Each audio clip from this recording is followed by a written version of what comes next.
ನಮಸ್ಕಾರ ಎಲ್ಲರಿಗೂ. ನಾನು ನಿಮ್ಮ ಪ್ರೀತಿಯ ರಾಯಚೂರು ಹುಡುಗಿ. ತಮಗೆಲ್ಲರಿಗೂ ಅಮ್ಮನ ಅಡುಗೆ ಮನೆ ಕಾರ್ಯಕ್ರಮಕ್ಕೆ ಹೃದಯಪೂರ್ವಕ ಸ್ವಾಗತ. ಇವತ್ತಿನ ಸ್ಪೆಷಲ್ ರೆಸಿಪಿ ಏನಪ್ಪ ಅಂದರೆ ಪ್ರೋಟೀನ್ ರಿಚ್ ಆಗಿರುವಂತಹ ಸೋಯಾ ಚಂಕ್ಸ್ ಪಲಾವ್ ಹೇಗೆ ಮಾಡೋದು ಅಂತ ನೋಡ್ಕೊಂಡು ಬರೋಣ. ಮೊದಲಿಗೆ ಈ ರೆಸಿಪಿನ ಮಾಡಲಿಕ್ಕೆ 1 ಕಪ್ಪಷ್ಟು ಸೋಯಾ ಚಂಕ್ಸ್ನ ತಗೊತಾ ಇದ್ದೀನಿ. ಅದೇ ರೀತಿಯಾಗಿ 1 ಮೀಡಿಯಮ್ ಸೈಜ್ ಈರುಳ್ಳಿನ ತುಂಬ ಉದ್ದುದ್ದವಾಗಿ ಹೆಚ್ಚಿ ಎತ್ತಿಟ್ಕೋಬೇಕು. ಹಾಗೆ 1 ದೊಡ್ಡ ಸೈಜ್ ಹಸಿರು ಟೊಮೆಟೊನ ತುಂಬ ಚಿಕ್ಕದಾಗಿ ಹೆಚ್ಚಿ ಎತ್ತಿಟ್ಕೋಬೇಕು.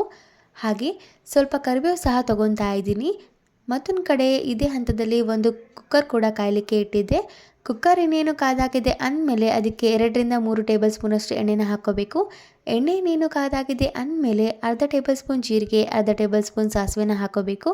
ಜೀರಿಗೆ ಸಾಸಿವೆ ಚಟಪಟ ಅಂದಮೇಲೆ ಮುಂಚೆನೇ ತೊಗೊಂಡಿರುವಂತಹ ಕರಿಬೇವನ್ನ ಹಾಕ್ಕೊಂಡು ತುಂಬ ಚೆನ್ನಾಗಿ ಫ್ರೈ ಮಾಡ್ಕೋಬೇಕು. ಅದಾದಮೇಲೆ ಮುಂಚೆನೇ ಹೆಚ್ಚಿ ಇಟ್ಕೊಂಡಿರುವಂತಹ ಈರುಳ್ಳಿನ ಹಾಕಿ ತುಂಬ ಚೆನ್ನಾಗಿ ಫ್ರೈ ಮಾಡ್ಕೋಬೇಕು.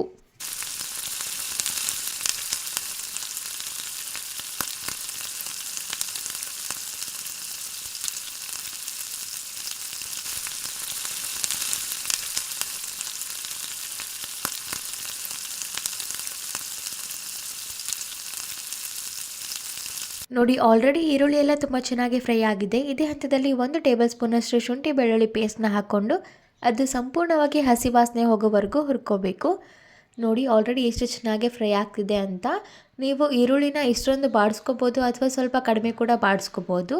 ಹಾಗೆ ಇದೇ ಹಂತದಲ್ಲಿ ಮುಂಚೆನೇ ಹೆಚ್ಚಿ ಎತ್ತಿಟ್ಕೊಂಡಿರುವಂತಹ ಟೊಮೆಟೊನ ಕೂಡ ಹಾಕ್ಕೊಂಡು ತುಂಬ ಚೆನ್ನಾಗಿ ಫ್ರೈ ಮಾಡ್ಕೋಬೇಕು.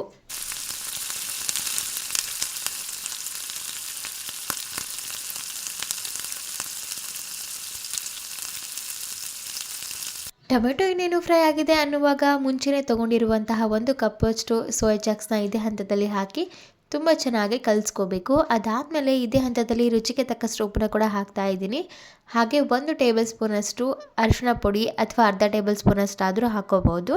ಹಾಗೆ 2 ಟೇಬಲ್ ಸ್ಪೂನಷ್ಟು ಅಚ್ಕಾರದ ಪುಡಿನ ಹಾಕ್ತಾ ಇದ್ದೀನಿ. ನೀವು ಅಚ್ಕಾರದ ಪುಡಿ ಬದಲಿಗೆ ಹಸಿಮೆಣಸಿನ್ಕಾಯಿ ಕೂಡ ಹಾಕ್ಕೋಬೋದು. ಬಟ್ ನಮಗೆ ಜಾಸ್ತಿ ಅಚ್ಕಾರದ ಪುಡಿ ಹಾಕಿ ಮಾಡೋದು ತುಂಬಾ ಇಷ್ಟ ಆಗುತ್ತೆ. ಹಾಗಾಗಿ ಅಚ್ಕಾರದ ಪುಡಿನ ಹಾಕ್ತಾ ಇದ್ದೀನಿ. ಹಾಗೆ ನೀವು ಇದಕ್ಕೆ ಧನಿಯಾ ಪುಡಿ ಮತ್ತು ಗರಂ ಮಸಾಲ ಕೂಡ ಆ್ಯಡ್ ಮಾಡ್ಕೋಬೋದು. ಆದರೆ ನಾನಿಲ್ಲಿ ಹಾಕ್ತಾ ಇಲ್ಲ.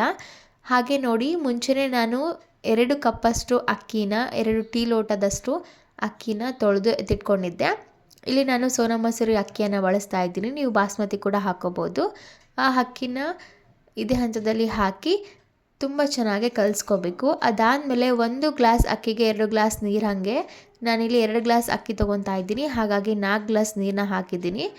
ಇದನ್ನೆಲ್ಲ ತುಂಬ ಚೆನ್ನಾಗಿ ಕಲಿಸ್ಕೊಂಡು ಲಿಡ್ನ ಕ್ಲೋಸ್ ಮಾಡಿ 2 ವಿಷಲ್ ಕೂಗಿಸ್ಕೋಬೇಕು. ಅದಾದಮೇಲೆ ಅದು ಕಂಪ್ಲೀಟಾಗಿ ಕೂಲ್ ಆದಮೇಲೆ ಲಿಡ್ನ ಓಪನ್ ಮಾಡಿದರೆ ಎಷ್ಟು ಸಖತ್ತಾಗಿರುವಂತಹ ಹಾಗೆ ಪ್ರೋಟೀನ್ ರಿಚ್ ಆಗಿರುವಂತಹ ಸೋಯಾ ಪಲಾವ್ ತಿನ್ನಲಿಕ್ಕೆ ರೆಡಿಯಾಗಿರುತ್ತೆ.